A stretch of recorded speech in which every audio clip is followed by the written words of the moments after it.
De aquí se ven bien bonitos, pero de todas maneras causa mucho nervio. Así que les pido paciencia, hermanos. Yo sé que no es a costumbre para mí estar aquí parado enfrente, pero es un gozo, es una alegría el poder compartir con ustedes lo que Dios nos ha regalado en este pasaje que me tocó poder estar con ustedes compartiendo. Y así es maravilloso como poder, el Señor nos muestra. Y hoy vamos a estar hablando de los niños y es un día de las mamás que saben muy bien lo que se trata de los niños, ¿verdad? Y como modo de introducción, hablar de niños es un tema muy interesante para el ser humano. Y creo que en este país, más que en muchos lados, y titulé el mensaje Los niños y el reino de Dios. Y cuando hablamos de los niños, nos remontamos a muchas muy lindas etapas de nuestra vida, porque cuando los que somos casados, que tenemos familia, y los que no, también ya están pensando antes de tenerla. Entonces, así que hablar de niños es un tema muy interesante para cualquiera, es un tema realmente importante en la sociedad. Y aquí en Estados Unidos, aún públicamente, los niños tienen un lugar muy especial en la sociedad. Ellos realmente, en todas las familias, en todas las esferas, podemos mirar que tienen una parte muy importante.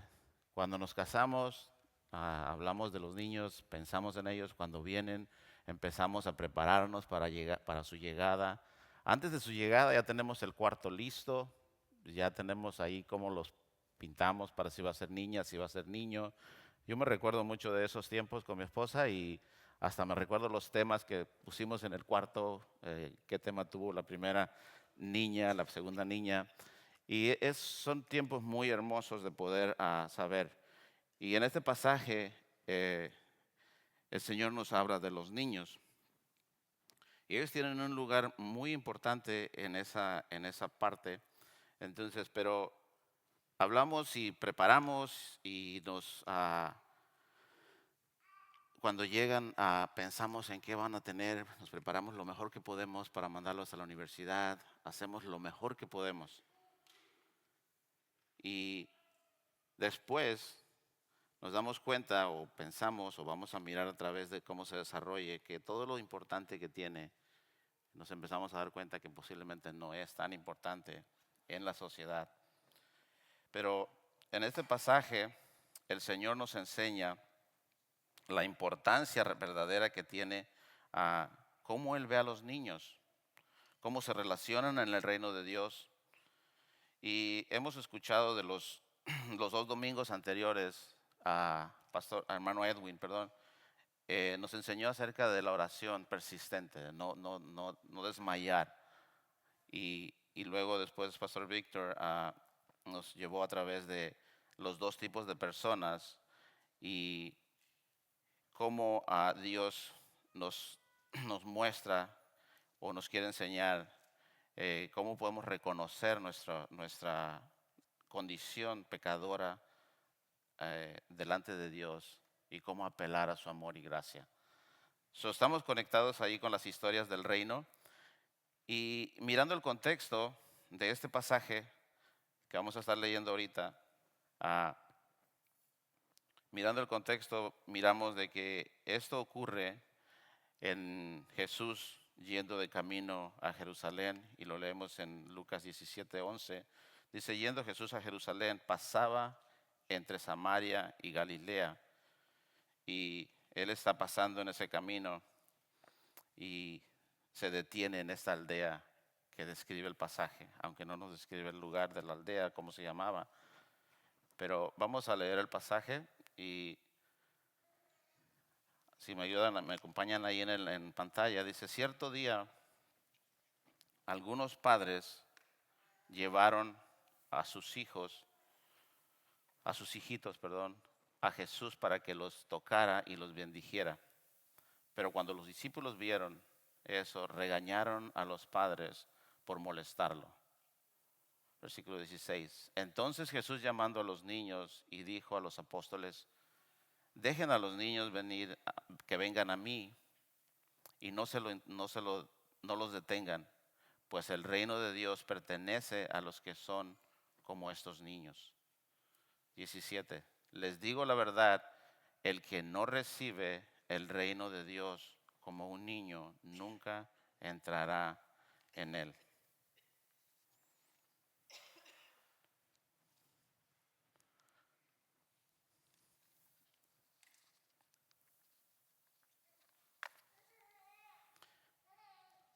Miramos que en este pasaje miramos que los niños, los padres le trajeron a unos niños, dice.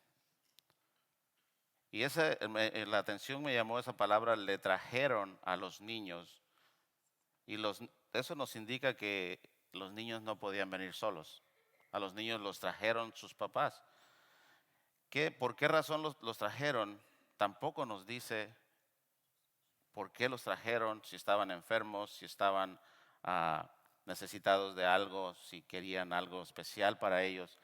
Pero eh, en el contexto dice que están en una aldea, que eso está ocurriendo en una aldea. Eh, los que vivimos en lugares, en pueblos pequeños, sabemos cómo pasan las cosas. Alguien se entera, alguien hace algo y todo el mundo se entera de las cosas. Me recuerdo cuando era niño, si llegaba el carro de los juguetes, toda la aldea sabía porque un niño ya había corrido por todo el pueblo diciéndole que venía el carro de los juguetes. Y ahí íbamos todos a pedir juguetes. Posiblemente eso era lo que estaba pasando. Los papás se dieron cuenta que Jesús está pasando por ahí y han escuchado todo lo que Jesús ha hecho. Jesús había sanado a un niño cuando después del el pasaje en Lucas 19, 9, 37 al 42, el Señor había sanado a un niño después de la transfiguración. Cuando Él bajó de la montaña de la transfiguración, Él sanó a un niño que estaba poseído, que un demonio lo atormentaba y fue sanado. Quizás los padres escucharon eso. Ellos sabían el poder que salía del Señor era suficiente para sanar a alguien. Solo con tocar sus vestidos, esta mujer que había estado padeciendo por tantos años de flujo de sangre, ella decía, con tal que toque el vestido de él, seré sana. Eso había pasado entre la multitud. El Señor había dicho, salió poder de mí ¿y quién me tocó? Salió poder de mí, pero si lo estaban tocando estaba en medio de toda la gente. Eh, Seguramente ellos habían escuchado eso también. En Marcos 5, 39 al 41, había resucitado a una niña, la hija de Jairo, había sido resucitada por el Señor. Puede ser muchas de estas razones por las que los padres quisieron tomar ese riesgo y venir y presentar a sus hijos. Presentar a sus hijos, traer que los bendijera, sabiendo que todo esto estaba en el Señor. Ese simplemente era el poder del Señor que salía en su presencia. Y solamente con tocarlos quizás estaban buscando esa bendición del Señor de, de cómo querían que sus hijos fueran bendecidos. Nosotros, hermanos, hacemos muchas cosas similares. La semana pasada los hermanos Osuna presentaron a sus hijos con el deseo y el gran compromiso de que quieren que sus hijos sean bendecidos. Eh, Nosotros también reconocemos que a dónde podríamos llevar a nuestros hijos que sea un mejor lugar que delante del Señor. Creo que es el mejor lugar que nosotros podemos pensar y realmente confiamos de que es el mejor lugar traer a nuestros hijos delante del Señor. Estos padres no eran diferentes a nosotros. Creo que nosotros queremos eso también para nuestros hijos. Y miramos ahí que los discípulos se oponían y les decían que los regañaron y dijeron que no los trajeran, que no estuvieran enfadando al Señor. No nos dice las razones exactamente por qué fue por los discípulos, pero es hasta cierto punto podemos definir fácil de que ellos simplemente querían mantener el orden. Ellos no tenían una intención de detenerlos, que no vengan con Jesús. Posiblemente era que las enseñanzas normalmente los grupos eran de adultos. Diversas razones, pero no tenemos algo que ellos dijeran, no, no queremos que vengan, no queremos que los niños estén aquí. Pienso que están guardando el orden. Ellos estaban en diferentes otras partes. Ellos mostraban ese cuidado por el Señor, a mantener un orden cuando el Señor enseñaba. Tenemos en otras partes como ellos entraban en acción cuando el Señor estaba en cierto lugar enseñando. Entonces, cómo ellos participaban. Y esta participación ahí no es que ellos están queriendo detener o hacer estorbo o menospreciar, pero sí están tal vez queriendo mantener el orden y diciendo, el Señor está enseñando, denle chance de que enseñe, no lo estén interrumpiendo. Y al mismo tiempo, cuando ellos están ahí, no saben la tremenda enseñanza que viene después de que ellos dicen, hey, espérense, no hagan estorbo. Ellos van a recibir una enseñanza, lo cual era muy normal del Señor, de cada situación, poder enseñarnos una verdad tan grande como la que quiere enseñarnos aquí. Y el Señor nos enseña a través de este pasaje. Y cuando miramos que trajeron a los niños, Él nos está mostrando que quienes trajeron a los niños, miramos que eran los padres, ¿verdad? Entonces los padres eran los que traían a los niños y querían que los bendijera. No ha sido diferente desde el principio. El Señor en Deuteronomio,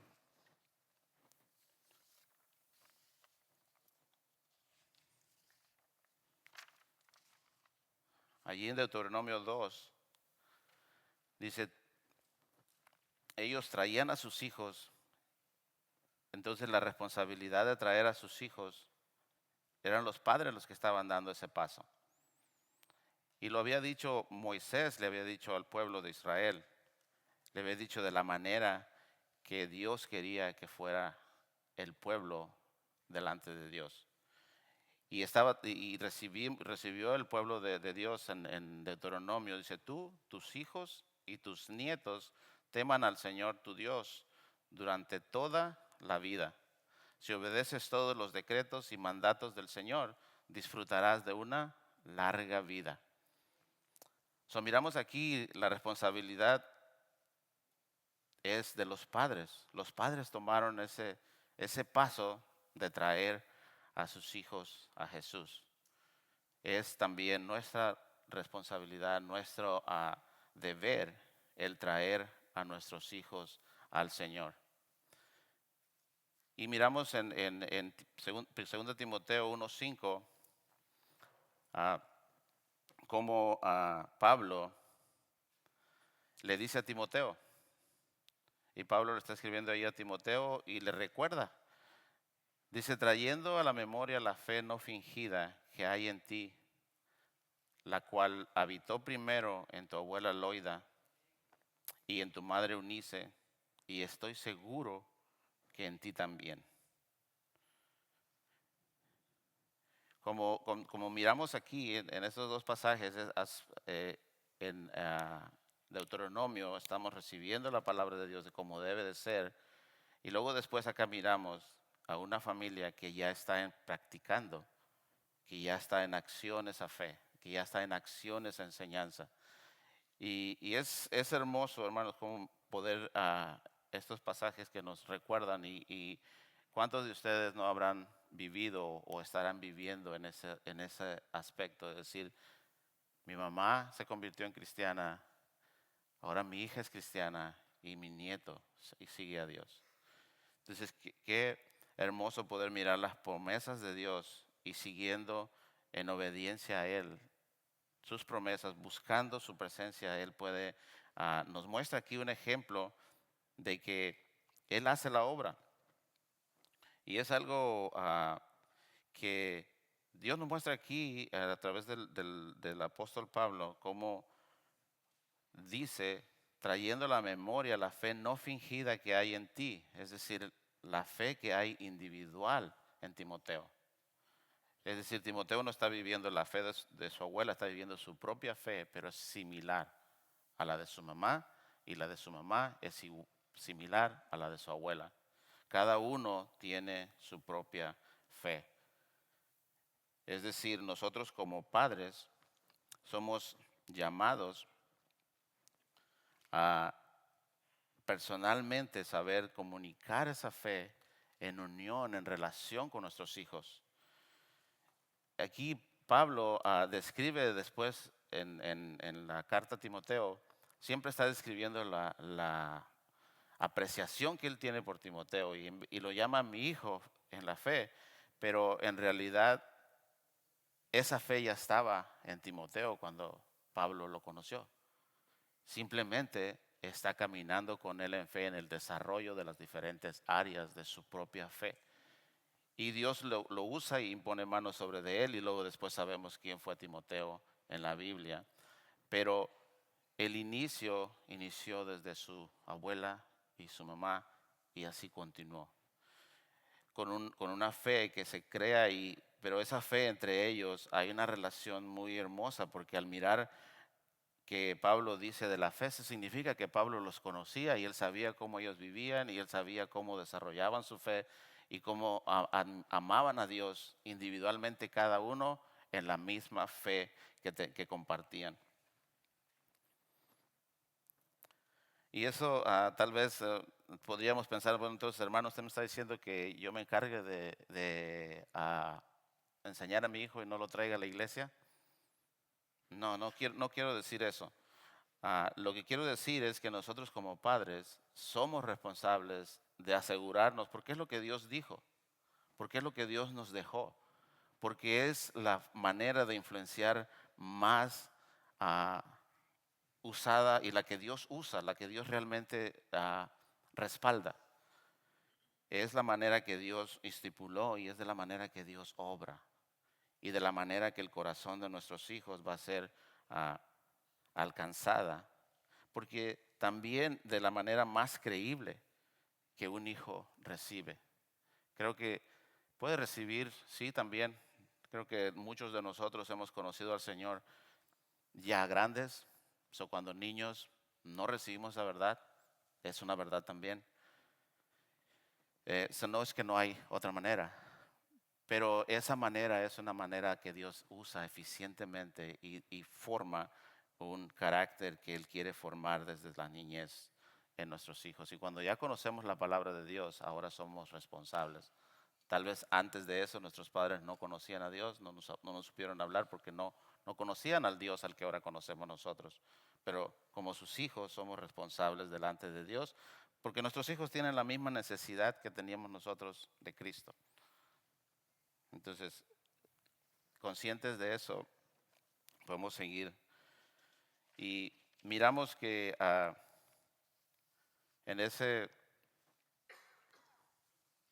mismo enfoque, aquí miramos los niños, las características de un niño, regresando a cómo Jesús está mostrando la importancia de los niños en este pasaje. Y quiere mostrarnos cómo es un niño.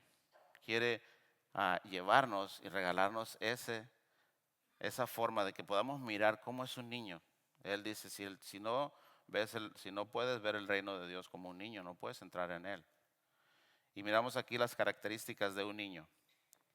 Un niño, dijimos que eran niños bien pequeños porque tuvieron necesidad de que los trajeran. Y características que tiene un niño es incapaz de, dice no tener capacidad, la definición de incapaz, dice es no tener capacidad o aptitud para hacer o hacer algo, hacer o cumplir algo, perdón. Así está un bebé o un niño pequeño. Es totalmente incapaz para hacer o cumplir algo. Si los miramos como niños, aunque están bien bonitos y todo eso, pero ellos si los miras no pueden hacer nada por sí mismos. Inocencia. Es el estado del alma limpia de culpa, ingenuidad y sencillez. La fe de un infante o de un niño. Confianza en alguien o en algo, incluso en ausencia de pruebas completas. Buen concepto de que se tiene a alguien o de algo. dependencia, situación en la que se necesita algo o alguien a todo tiempo, especialmente para seguir existiendo o funcionando. Y si miramos estas palabras y la definición, podemos mirar la condición de un niño. Esa es realmente la condición de un niño. Y si lo miramos nosotros, podemos mirar, eh, pero aquí no hay nada que puede hacer este niño. Y Jesús lo está usando para decir que de tal alguien que es como estos, es el reino de Dios. ¿Cómo está eso? Entonces, ellos no son capaces de hacer nada, no pueden hacer nada, no pueden tener nada, no pueden producir nada, no pueden nada. Pero Jesús los está usando para decir que de los tales es el reino de Dios. ¿Cómo aplicamos eso a nosotros? Nosotros queremos ver el reino de Dios y decimos ser del reino de Dios. Y es algo que si podemos mirar y podemos mentalizarnos e imaginarnos, o si alguna vez nos hemos visto así, ¿cómo es que entonces qué puedo hacer para entrar en el reino de Dios? De los tales es el reino de Dios. Poder mirarnos en esa capacidad, o esa es realmente nuestra capacidad de adultos. Porque si regresamos y nos ponemos y decimos, ok, aquí está la fila de los que están entrando al reino de Dios y acá está la fila de los que no han entrado y queremos entrar todos, entonces me tengo que mirar en esa capacidad. Y el Señor es exactamente lo que nos declara. Nosotros no somos capaces de producir absolutamente nada que nos haga capaces para poder entrar en el reino de Dios. Somos seres realmente incapaces de hacerlo. Y Él lo declara en su palabra. El Señor nos dice en Juan 6, 44 al 45, dice, pues nadie puede venir a mí a menos que me lo traiga el Padre que me envió. Y yo lo resucitaré en el día final. Como dicen las Escrituras, todos, a todos le enseñará Dios. Todos los que escuchan al Padre y aprenden de Él, vienen a mí. Entonces nadie puede venir al Padre si no lo trae a alguien. Nadie puede venir al Hijo si no lo trae el Padre. Es decir, a nosotros nos trajo Dios. No vinimos porque nosotros decidimos venir a Dios. Nosotros vinimos porque Él nos trajo. Alguien nos enseñó. Alguien nos mostró. Alguien nos habló del Evangelio. Personalmente creo que me hablaron muchísimas personas, ni me acuerdo cuántos, pero conocí muchísimos hermanos antes de tomar mi decisión de seguir al Señor. Y todos me hablaron del amor de Dios y me hablaron de la necesidad que tenía. Y puedo recordar a los que más influyeron en mi vida, pero hay muchos que me hablaron del Evangelio. No tomé un paso por mí mismo. Más bien me resistí muchísimas veces a querer venir. Pero el corazón de Dios no se cansó. El corazón de Dios siguió buscándome, siguió trayéndome a otro, siguió trayéndome a otro y siguió trayéndome a otro, hasta que un día caminé con Él. Es el Señor el que nos trae. Y todavía Él es el que nos enseña. No nomás puso en nuestro corazón el deseo de seguirle, pero luego Él empieza a enseñarnos a través de alguien. Dice, y mi Padre les enseñará, dice el Señor, Dios les enseñará de mí. Dice, aun cuando me están enseñando a alguien, en veces, o cuando estás enseñando a alguien, podríamos tomar la bandera y decir, yo ya estoy enseñando a tantos y yo ya he enseñado a tantos y voy a seguir enseñando a otros. No, Es Dios el que está enseñando. Es Dios el que te está usando, es el Dios el que te está trayendo. Es Dios el que quiere usarte, hacerte parte. Dios es el que nos prepara, Dios es el que nos enseña y Dios es el que quiere que nosotros vayamos con Él en medio de todo lo que hacemos para Él. Nada es por nosotros. Si miramos cuál es nuestra condición, en Romanos 3:23 dice que pues todos hemos pecado y nadie puede alcanzar la meta gloriosa establecida por Dios. Esa es nuestra condición. Esa es la manera que nosotros somos como seres humanos. Pero Dios quiere hacer algo diferente con nosotros. Y miramos en el mensaje pasado, Pastor Víctor compartió acerca de lo que Dios hizo en el corazón de este cobrador de impuestos. Es Dios el que pone en el corazón del ser humano el venir, primero reconocer quién es y después venir.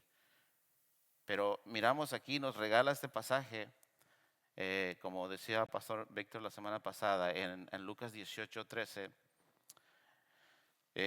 están estos dos hombres en el templo orando, uno en su lugar y el otro en el suyo. Y el publicano dice, en cambio, el colaborador de impuestos se quedó a la distancia y ni siquiera se atrevía a levantar la mirada al cielo mientras oraba, sino que golpeó su pecho en señal de dolor mientras decía: oh Dios, ten compasión de mí porque soy un pecador.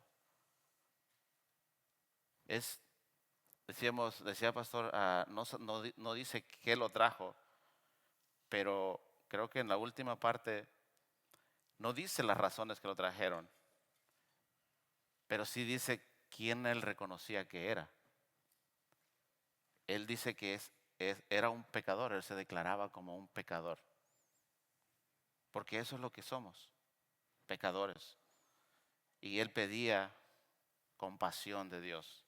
Él reconocía que necesitaba la compasión de Dios. Él lo declara. Y esa es la manera de que Dios quiere que vengamos a Él, reconociendo, que reconozcamos quiénes somos y reconozcamos que Él es el que nos está dando aún el reconocimiento de saber que soy un pecador, todavía es Dios el que me lo está dando. Yo no puedo producir arrepentimiento si no tomo en cuenta a Dios en mi vida. Necesito saber quién es Él para que pueda Él hacer lo que quiere hacer en mi vida, porque Él es el que lo hace. Tenemos esta otra historia que nos da un poquito, tal vez, una manera diferente, porque en la historia del hijo pródigo, en Lucas 15:16-19, tomé este pasaje. La historia es mucho más grande, pero yo tomé esta parte del pasaje, porque aquí en esta historia sí nos declara qué estaba haciendo el joven, en qué situación se encontraba.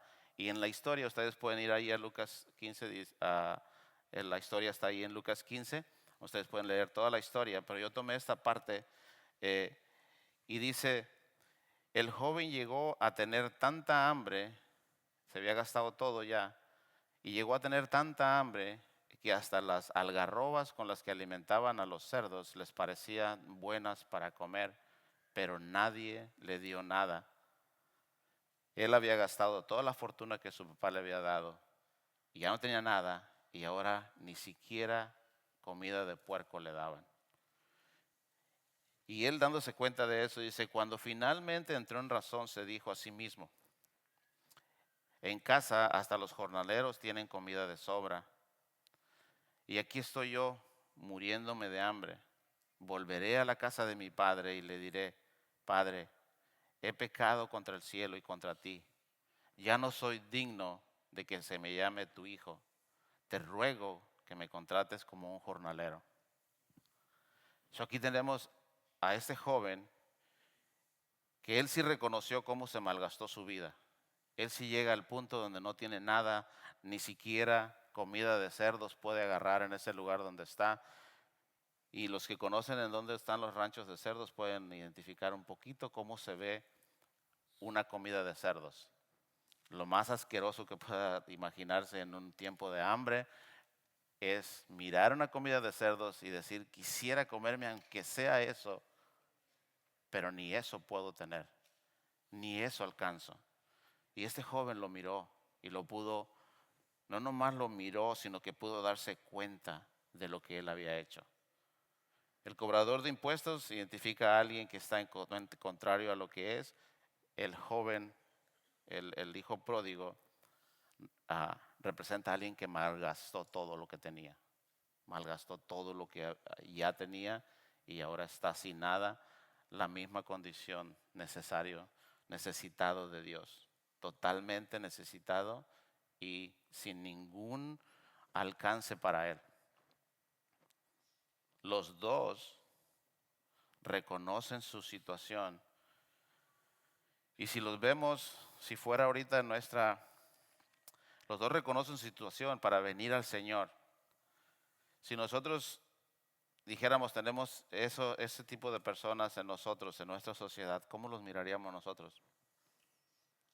Si alguien le pide la herencia a usted como papá ahorita y se va y se la gasta en todo, ¿cómo lo miraría?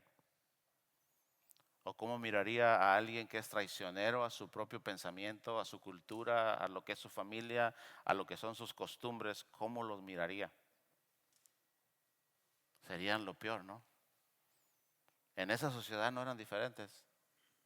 Nosotros somos muy parecidos. Para nosotros sería lo peor. Sería lo que simplemente, pues es un traicionero, es uno que gasta, vive entre prostitutas, vive como el más mentiroso, es el engañador más grande.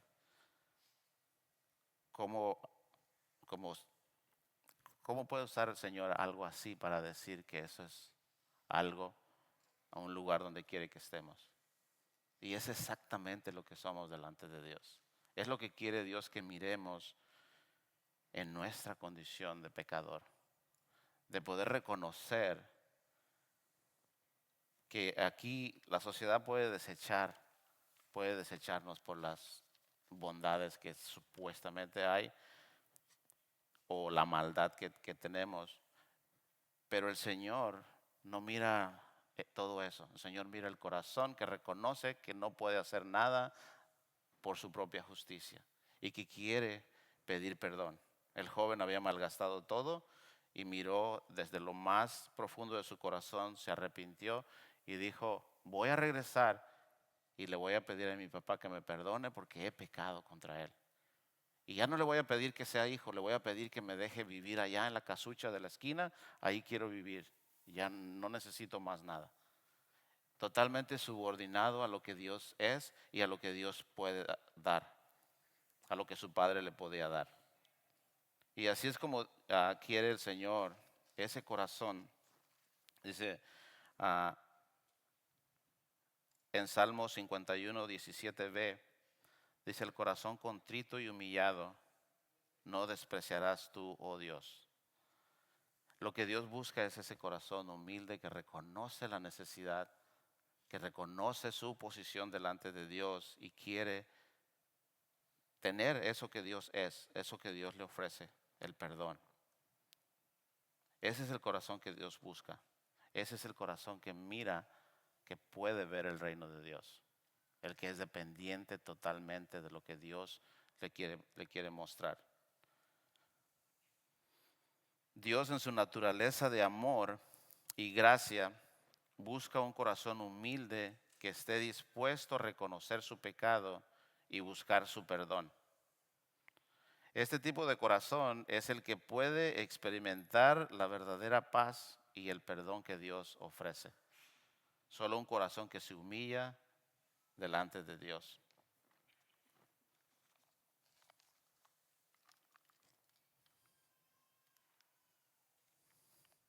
Otra palabra que me llamó la atención, no se lo impidas. Jesús les dijo, no se lo impidan, no le impidan a los niños venir. Y estaba pensando en cómo eso les dijo a los discípulos, y aunque él no estaba diciendo que los discípulos están haciendo algo mal, sino que de qué manera nosotros estaba pensando, cómo podríamos nosotros impedir a los hijos o a los niños venir a Dios. En Efesios 6:4 dijimos que los padres somos los responsables de traer a nuestros hijos al Señor. En Efesios 6:4, el apóstol Pablo nos regala este pasaje y dice, padres, no hagan enojar a sus hijos con la forma que los tratan, más bien críenlos con disciplina e instrucción que proviene del Señor. Y aquí el apóstol Pablo nos está dando una dirección, nos está dando una manera de cómo podamos crear a nuestros hijos en amor al Señor. Y buscaba cómo cosas que podemos hacer, de cómo hacer estorbo para que los niños vengan a Jesús. Y hermanos, no es ninguna, debo decirles que tuve bastante dificultad en poner este slice aquí, porque es algo que es difícil, porque es algo que ha sido difícil aún para mí. Pero el Señor me ha hablado mucho y me mostró esta parte de mi vida hace bastantes años, y voy a compartirles un poquito. Pero esta lista no está con ninguna intención, y quiero decirles con ninguna intención de juzgar a nadie, de decir esto está pasando aquí o de ninguna manera. Pero simplemente Pablo aclara aquí muy enfáticamente, e incluso hace un contraste en el versículo, donde dice, padres, no hagan enojar a sus hijos con la forma en que los tratan. Y luego continúa, más bien críenlos con la disciplina e instrucción que proviene del Señor. Y cuando él dice criadlos, recordamos que en el pasaje nos habla de una vida, de una larga vida, y que tengamos larga vida en la instrucción que recibimos de Moisés en Deuteronomio, y luego lo seguimos apreciando. Pero aquí es parte de lo mismo. Es parte de lo mismo, es cómo vivimos delante de Dios en nuestro hogar, en nuestra familia. Y Pablo lo está resaltando de igual manera. Padres, no hagan enojar a sus hijos con la forma en que los tratan. Y mirando esta lista, primero tengo que recordar mucho para atrás en mi vida. Hay mucho de esta lista que yo viví como niño. Y hay mucho de esta lista que yo viví como padre. Y cuando estaba mirándola, me recordé de la etapa de mi vida donde yo descubrí, o me hicieron descubrir, hablando de que Dios es el que nos enseña.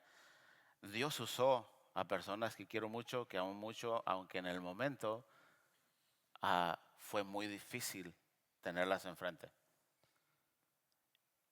Y el tiempo cuando yo estaba pasando en nuestra familia, pasamos por tiempos muy críticos con mi hija mayor en la etapa de la adolescencia, y darme cuenta de que muchas de estas cosas que están aquí en esta lista, que pueden ser partes de las que podemos nosotros estorbar como padres o como hijos o como discípulos, porque qué importancia le damos a todo en la iglesia o en nuestro hogar.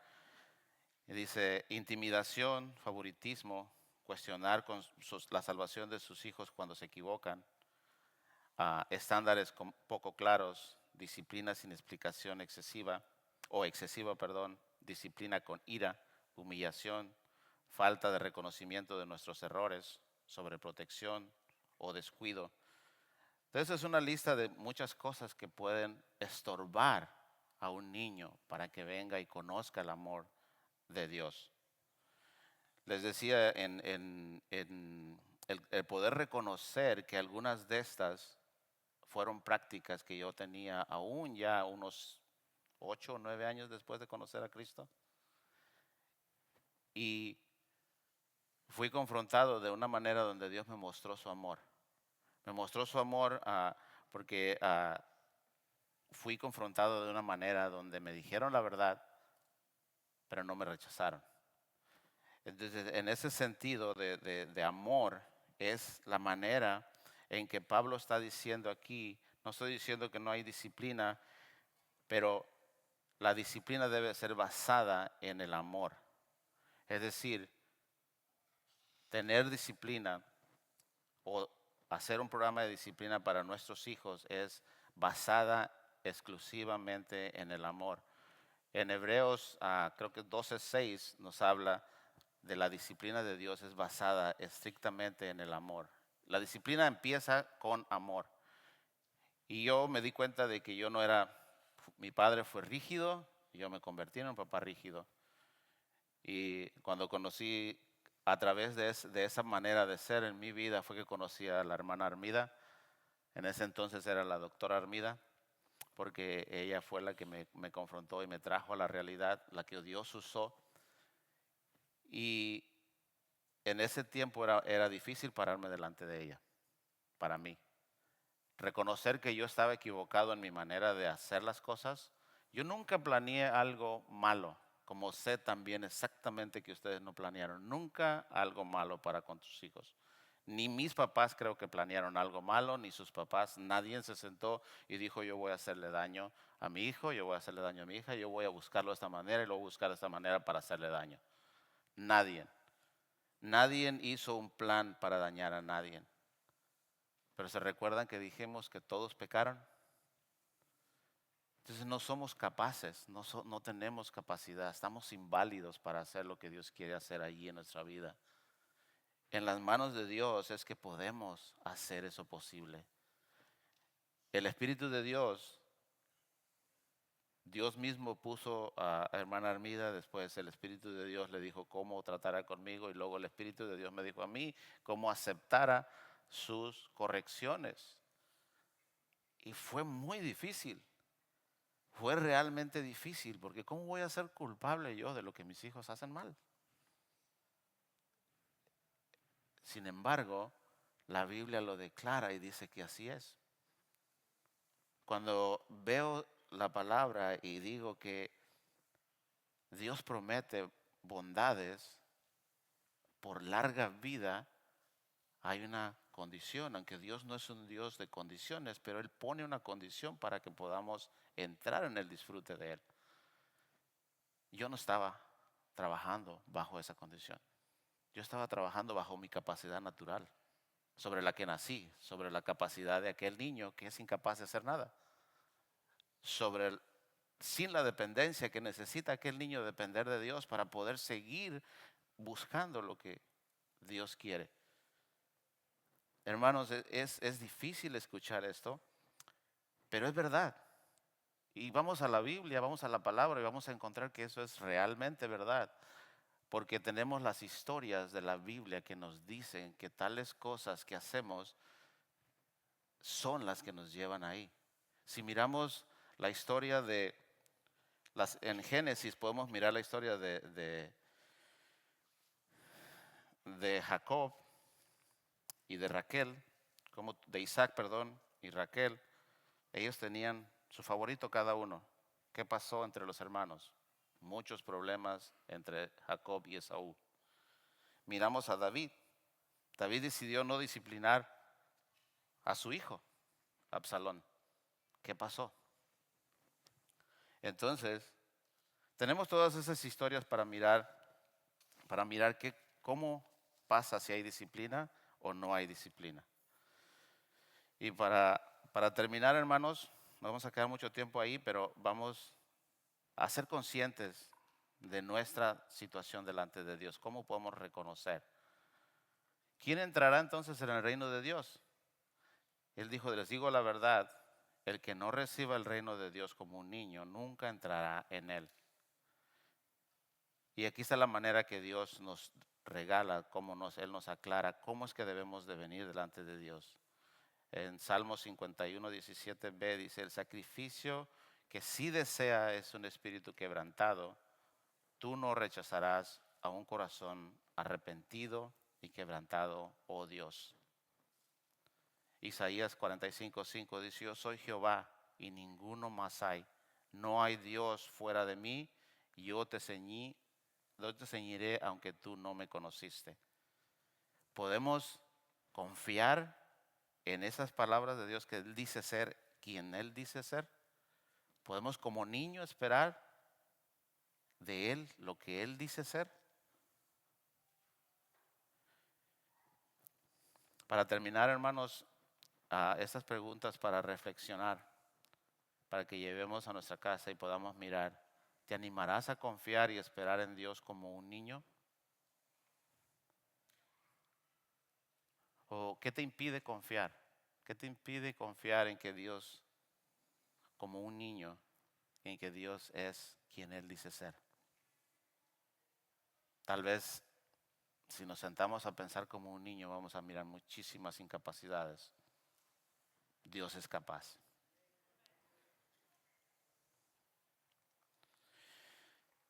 Vamos a terminar con una oración, hermanos. Y si alguien no ha sentado y no ha estado en ese lugar donde dice, yo no soy capaz de seguir, entonces quiero entregar mi vida hoy a Cristo para que Él me haga capaz. Quiero decidirme hoy a mirar la capacidad que Dios me puede dar de poder saber quién Él es.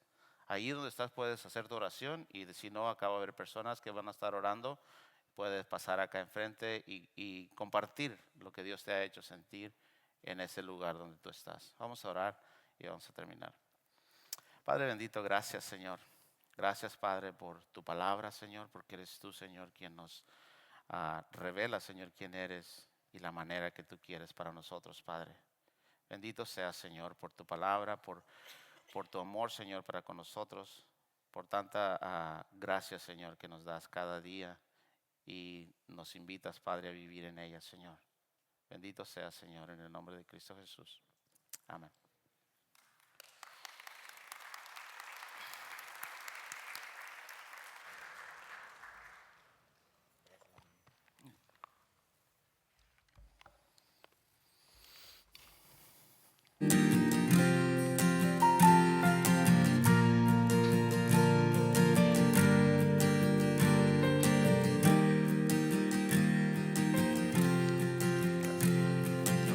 Dicen que son pocas y me consta, son pocas las que son como tú, guerrera, genuina y verdadera, Mamás que están presentes, amante de Probando, lo ¿uno, dos, tres? bueno, eres mamá, mamás que están presentes, siempre tan atenta probando. de tu casa. Dejen el video. Sí, simplemente mamás que están presentes, favor de ponerse de pie. Corre. Estima sobrepasa cualquier piedra preciosa y su valor. Te he visto pelear grandes batallas, postrada de rodillas al altar. Te he visto pelear por tu familia y amarnos de forma incondicional. Virtuosa mujer, ¿quién la guiará? De fuerza y honor se vestirá.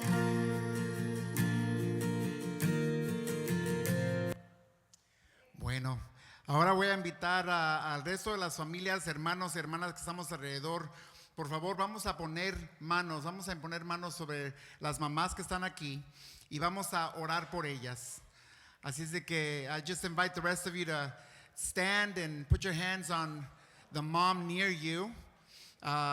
Even if it's not your own mom, but you see someone standing, please bless them. Queremos bendecir a todos, a todas las hermanas que están aquí. Vamos a orar por ellas. We are going to pray for them and bless them. Amen. Amado Padre, gracias por el regalo de un día nuevo y ver que tu corazón es también similar al de una madre. Señor, tú amas a todas tu creación y por lo tanto quieres que todos los niños vengan donde ti.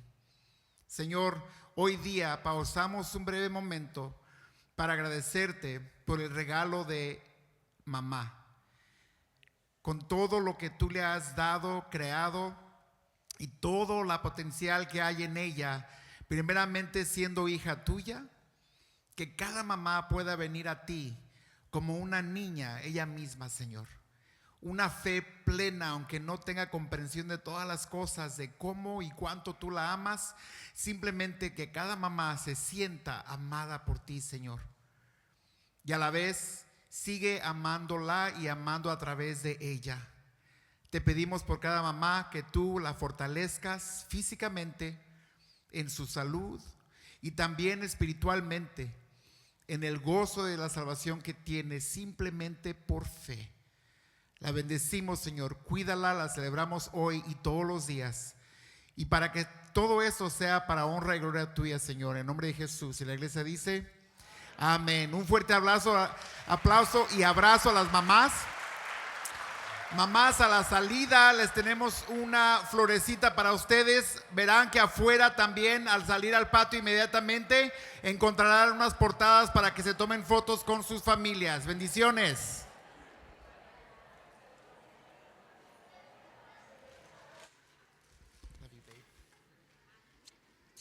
Steve might be out there, but let's try to